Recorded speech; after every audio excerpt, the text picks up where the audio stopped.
You're listening to the Option Alpha podcast from OptionAlpha.com, where we show you how to make smarter trades, learn how the stock market really works, and generate consistent monthly income. Now, your host and head trader at OptionAlpha.com, Kirk Duplessis. Hey everyone, this is Kirk here again from OptionAlpha.com, working every single week to make this the most popular investing podcast offered online and in iTunes because it's based on one thing and one thing only, and that's helping you guys make smarter trades. So again, thanks so much for tuning in today. On today's show, we are going to be talking about how you can become a better options trader by not watching the market, which I think is actually really important. So turn off the TV, turn off the news, turn off the radio, any of that stuff that you listen to, and we'll kind of talk through this. I think you guys will like this because I've got a really cool example using an old Ben Bernanke speech, which I think you guys will really appreciate. Now, before I get into that, it is Thanksgiving week, so I want to say happy holidays, Thanksgiving, etc. Getting ready for the Christmas season or the holiday season, whatever you celebrate. All very exciting and fun. And I just want to tell you guys that I really appreciate you, the people who listen to this. I don't take that for granted at all. I'm extremely humbled to be able to do this all the time. And I love doing it. I love reaching out and hearing about what you guys are doing for the holidays. So definitely let me know. Shoot me an email, kirk@optionalpha.com. All right. So today, like I said, we're going to talk about how you can become a better trader by not watching the markets. Now, here's the thing. I think you can become 110% better by not doing 90% of the things that you're doing right now. That's really the reality, right? So we all know intuitively, and let's be honest, right? Like we're all adults here, right? There's nothing that somebody can say on the news, right? Or on on a newspaper, or on a YouTube, something like that, that's really going to drive the markets, that maybe has really any true insight into where the markets are. And myself included, right? Like, so that's why you don't hear me often say, I think the markets are toppy, or I think the markets are low. We just trade within a range, right? Like I'm generally neutral all the time around the markets. If the markets go up, we'll continue to be neutral as the markets go up, which is the beautiful thing about options trading, because we're basically are trading on a 30 or 60-day time frame. So as the markets move and adjust, we have the luxury of not having to choose a direction. We can choose to be neutral and continue to adjust our position along the way. But the reality is, though, is that a lot of people do listen to the markets. You guys do have CNBC on in the background, or you watch Fox News, or you watch CNN. You do listen to the markets, and you do listen to these talking heads on the news, and you know that it's not serving you any purpose. So why do you continue to do it? I think the reason that people continue to do it is because of this herd mentality, because you feel like you need to be in the know, and that's the easiest way to be in the know. Now, look, to no disregard to them, meaning the news outlets, the media, stock news, financial news, they're in the business of collecting your eyeballs, right? Like that's what they want to do. They want to collect your eyeballs so they can sell advertising, etc. And so they make it very easy. They make flashy shows. They make flashy sound effects during shows, which I know you guys are probably thinking there's probably one guy in particular probably makes a lot of sound effects during his show. But it's all meant to get your attention and just basically to keep your eyeballs there. And so that means that sometimes they'll go above and beyond what they really should in order to keep your attention. Obviously serves you real no purpose. Now, this herd mentality that people get into, I think can become very dangerous in both directions. And to be honest with you guys, I self-admit that like a couple years ago, I was really in this camp of, really letting myself go sometimes as far as like herd mentality. I would always say, and you guys have maybe heard me say even recently in the Daily Call podcast where I said what I would do different in a bull market next time. But I'm just naturally, I guess, more of a bearish person in finance, that I see, the cracks in the foundation more than I see all of the upside potential. It's just a natural thing that I do. But I had to release that, I guess, weight that was weighing down my directional assumptions, because I would take probably more bearish trades than I needed to, right, a couple years ago. And so once I started doing that and started to really realize, and maybe this takes time that you realize this, that you really have no control over the direction. And even though there might be a few cracks in the foundation, doesn't mean that the whole thing is crumbling and broken, that you actually can set yourself up for better trades, more success, you remove yourself, and frankly, it becomes less of a weight that I carry around, right? Because I think that what happens is you listen to all this sometimes negative news, negative commentary, it weighs you down. I mean, it really just like drags you down emotionally, and you may not recognize it initially, but man, when you start making that change, that transition to not caring about or not watching the markets, but just literally systematically trading, it is really, really liberating. It frees you. It opens you up. I think it makes you more creative. It makes you more patient, which is really, really important. So to prove this point, and I think this is probably, for me, the biggest point that you should probably take away from this is the Fed. I think the Fed is the perfect example of why you should not watch the markets, meaning you should not care about the news. You really shouldn't, dig into all these briefings and, all these company financials. It really doesn't matter, right? And it's because of the Fed. And more importantly, I'll even just reference one of these right now, and I'll have a link on the show notes page, optionalpha.com/show110. But I'll have a link on the show notes page to all of the Federal Reserve speeches, because what they do, and this is actually really good that they do this, but they basically transcribe all the speeches given by Bernanke or Yellen or any of the governors, et cetera. And you can go online and it's all open source and you can read it and go through them, all of their historical archives, which is very good that they actually do this.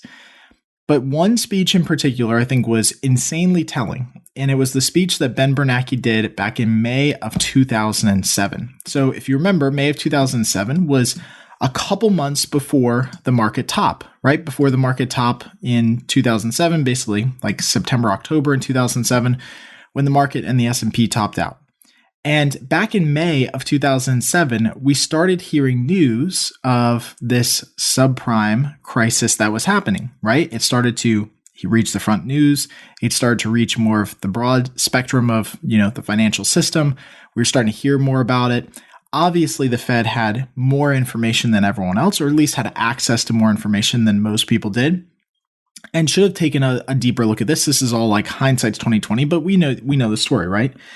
But what's important to know about this is you take somebody like Ben Bernanke, who's running the Fed, and all of their reach and all of their exposure and all of their access to information. And still, to this day, the Fed has never correctly picked a market top or bottom. Right? This happens all the time also in large institutions like investment banks and financial firms, insurance firms. Nobody correctly picks the top or the bottom. Now, some people just get lucky and they happen to publish something on the day of the bottom or the day of the top, etc. But that's not really what we're talking about. We're talking about systematically a large shift in their perspective on the markets, directionally saying this is the bottom, this is the top, or the top is going to happen soon, etc. And we never see that happen. And we never saw it happen with the Fed. Now, here's a quote or a couple sentences from that speech that Ben Bernanke gave back in May of 2007. Again, this is about 4 months before the market actually topped out, but just enough time that he was starting to see some of the effects of this subprime that was kind of lingering through the market. So he said, quote, "Importantly, we see no serious broader spillover to banks or thrift institutions from the problems in the subprime market. The troubled lenders, or for the most part, have not been institutions with federally insured deposits." So end quote. So that's one of the sentences they said. So he just basically spent, about 15 minutes during this speech talking about what subprime is, the background behind it, why it's in the market, how it's increased home ownership, etc. And then started talking through the problems. But then he ended it with saying, we see no broader spillover. Basically, the whole it's contained thing. Again, this is 4 months before the market topped out and we had a huge decline in everything. I mean, all equities, bond, everything, right? Now, he later went on and kind of basically ended his speech saying, again, quote, "All that said, given the fundamental factors in place that should support the demand for housing, we believe the effect of the troubles in the subprime sector on broader housing market will likely be limited, and we do not expect significant or any spillover from subprime market to the rest of the economy or the financial system. The vast majority of mortgages, including even subprime mortgages, continue to perform well. Past gains in the housing prices have left most homeowners with significant amounts of home equity and growth in jobs and incomes, which should help keep the financial obligations of most households manageable," end quote. So this is crazy. Like, I'm actually just like sitting here thinking to myself, I got my hand on my head thinking to myself, like, that is insane. If you were reading that 4 months before the market totally collapsed, you think to yourself, everything's fine. Small blip on the radar, right? And he was pointing to, before this, which I don't have time obviously to read the whole thing, but he was pointing to the fact that most of the loans that were still done in prime lending, meaning that people had good jobs, verified income, great credit scores, and everyone had all of this home equity. Well, the problem with home equity that we know is it's hard to get once you can't get a loan, right? Like it's kind of stuck in the walls. You can't just rip out a piece of your drywall and take it to the bank and say, here's my equity. Here's a piece of my home. Now I want, some of that money back. That's not how it works, right? And so we know that the subprime market obviously led to a broader collapse in real estate, even prime lending, job growth, etc., right? The point of saying all of this, again, is to show you that even the people that have seemingly all the information, all the pieces together, all of their fingers on all of these different sectors and industries in the market still had no clue, and to this day have never correctly picked a market top or bottom, ever.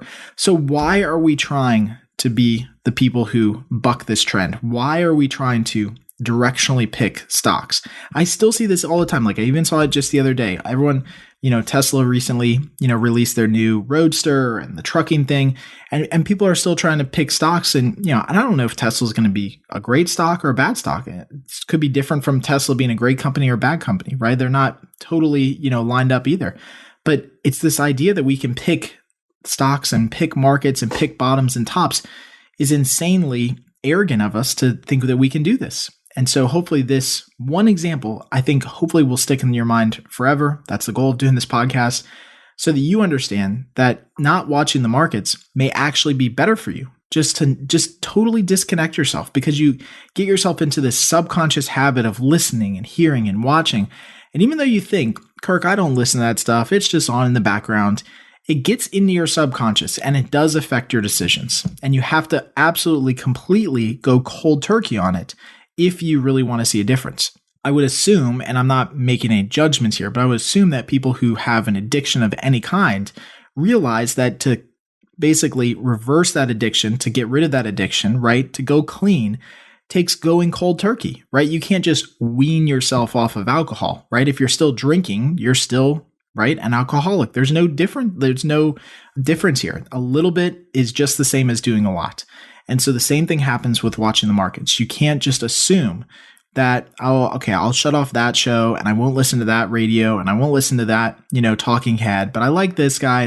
No, you've got to go cold turkey. Make your own assumptions, your own opinions based on whatever facts that you gather, but still stay systematic. Don't assume that you know more than somebody else, because the reality is you don't and I don't. And I say that openly all the time. And I think that's why people like coming to Option Alpha, because we don't assume that we know where the markets are going to go.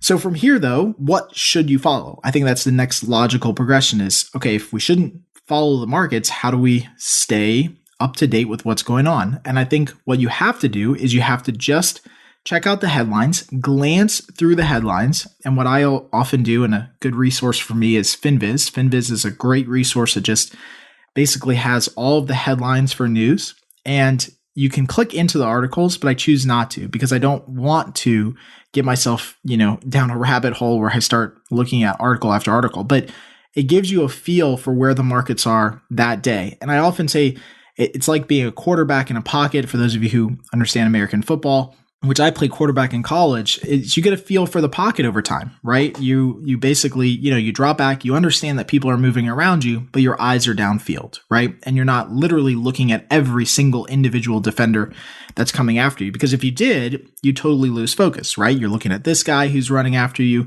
and that guy who's running after you, right? You can't do that. So you have to get a feel for the pocket. And that's really what I think about when I think about trading, is getting a feel for the market. What are the major headlines? What are the major news events, right? But not really reading too much into that, because the market prices all that stuff in. So by the time you see a headline, by the time that you see a news event, boom, it's already priced into the market, right? You have no ability then to necessarily change the market outcome. Again, even though people think that they can, they think once they hear a headline that they can react to it later on.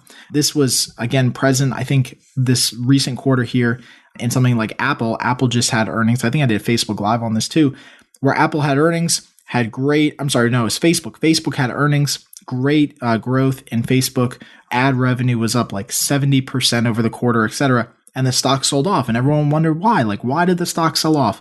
Well, because it was already priced in. We already knew that the stock was going to have great earnings. It just didn't exceed expectations. Expectations were that it maybe should have seen 80 or 90% growth in the ad revenue.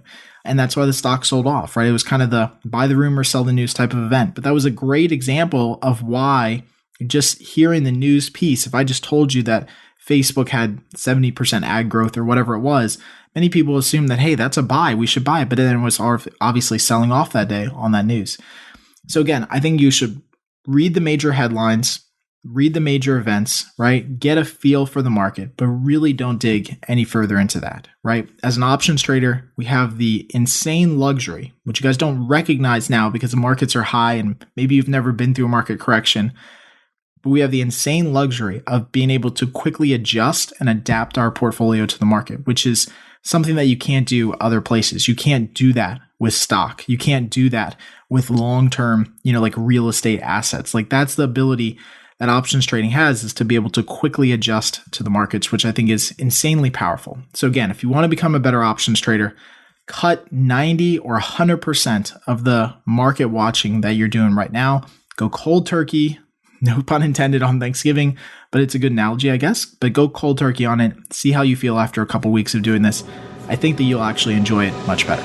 And now our favorite part of the show, Trader Q&A, where we ask a question from one of our current members about options trading. Got a question you'd like to ask Kirk to answer live on the air? Just head on over to optionalpha.com/ask and hit the record button to leave a message. That's optionalpha.com/ask. And now, here's today's question. Kirk, this is Julian. My question relates to your current list of high implied volatility stocks. Currently, there are only 7 listed, all of which have earnings coming up very shortly. My understanding is that one should not sell any credit spreads in these 7 stocks, and the only trading one should do with regard to these is around the earnings calendar with the buying of earnings and selling on the volatility crush. Is this correct? All right. So, hey, Julian, thank you so much for submitting the question. And again, just to recap, basically the question is, look, when high implied volatility is in the market and earnings are coming up, so say it's a week out or 2 weeks out or even a couple days out, question is, do you trade that security or do you wait for the earnings event? I will say to you, quite honestly, that you wait for the earnings event. That's what we have found right now to be the best way to take advantage of this. And here's why we do this, because we don't want to make a directional assumption heading into the earnings event. The only thing that we know surrounding earnings season and stocks earnings announcements are that implied volatility collapses basically during that after or post announcement that happens, and that the stock never outperforms the expected move long term. What do I mean by that? I mean that if the stock is expected to have a $2 move around earnings, up or down, we will generally not see the stock move $2 long term, right? I say long term with a lot of emphasis because what happens is that stocks do sometimes move more than $2. And earnings only come around 4 times a year for a stock. So long term means over the course of a couple of years, we will not see a stock consistently, religiously beat the expected move, because once it does it once, it resets the parameter for the next time. Again, Facebook was a great example of this just recently, where Facebook had this huge expected move and basically went nowhere after the stock announced earnings, right? So that's the thing that we know is going to happen. We know those two things are going to happen. We know there's going to be a volatility crush. We know that the stock is not going to outperform the expected move or move more than the expected move.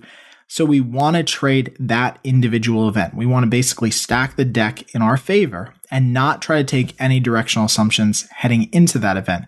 What I have seen before is I have seen people try to get positions on a couple days earlier or even a week earlier, but the stock ends up moving before the actual earnings are announced. And this is commonplace in the market, that the stock either rallies heading into earnings or collapses heading into earnings. Maybe you have an analyst that came out and move their price target or up or down or whatever the case is, and it affects the stock, it affects the security. And so we don't want to take that directional assumption. So do I think you could trade it? Sure. Do I think it's probably the best trade that you can make? Probably not. I think you should probably wait for the actual earnings event itself. So again, remember, if you'd like to get your question answered here on the podcast or live on Facebook and Periscope, which we've already been doing, please head on over to optionalpha.com/ask and click the big red button in the middle of the screen and leave me a private voicemail. Again, it's first come, first serve. There's no download or software to install, and it's really easy. You just click the button, leave me a voicemail just like Julian did, and then we'll get it answered here on the podcast or live on Facebook and Periscope, the daily call, We've got a lot of different resources to get your guys' questions answered. So again, before we get into the closing bell segment, I want to let you guys know about our new daily call podcast. It's been growing very rapidly. I'm getting lots of good feedback from it. But if you haven't subscribed to the daily call, which is kind of another way to get some more information about options trading, they're little mini segments that go very, very quick and into details of questions and topics that we can't generally cover on a longer format podcast like this, then go ahead and subscribe to the daily call from Option Alpha. Again, you can get to it by going to optionalpha.com/daily call. Now, the closing bell. Find out which stocks we're looking at right now, trades we're making, and hear our game plan moving forward.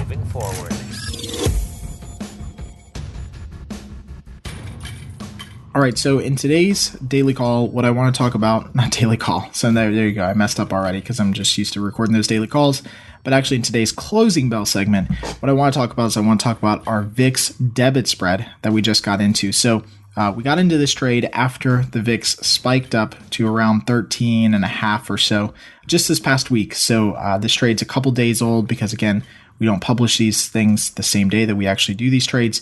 But this is our VIX trade. Obviously, went out to all of our Pro and Elite members. What we often do, and we've talked about before on this podcast, is that one of the better trades that we end up making is just a simple play on volatility once it spikes. It's much easier to play volatility down, meaning the contraction in volatility, versus assuming that volatility is going to spike. So what I often see people do is they try to buy long calls or long call spreads in the VIX or VXX, and they're just waiting for volatility to pop because, well, it's so low. But low volatility does not in and of itself mean that volatility will go back up, right? You have to wait for that volatility pop to happen, that expansion in volatility, and then it's much easier just to play the contraction. So today the VIX is up, or just a couple of days ago, the VIX was up to around 13.5 or so. And so what we ended up doing is we ended up buying a simple debit put spread. So this is the best way that we know to play the contraction in the VIX, and that's to buy this debit put spread. We're basically buying the 14 puts, selling the 12 puts, so right around where the VIX is trading for $1.20. So since it's a $2 wide spread, we have the ability to basically make $80 per spread. We're doing 5 of these spreads because, again, it's generally a really good trade for us. It's a high probability setup.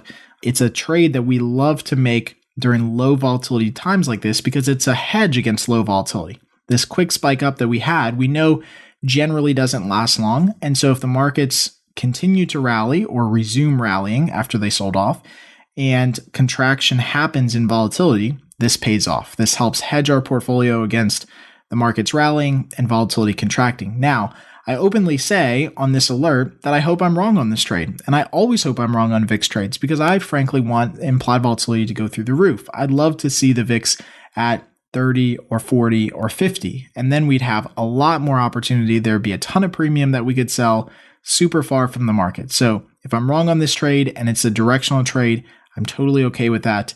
But we are expecting possibly that the VIX is going to contract between now and January. So these are contracts that are further out in time.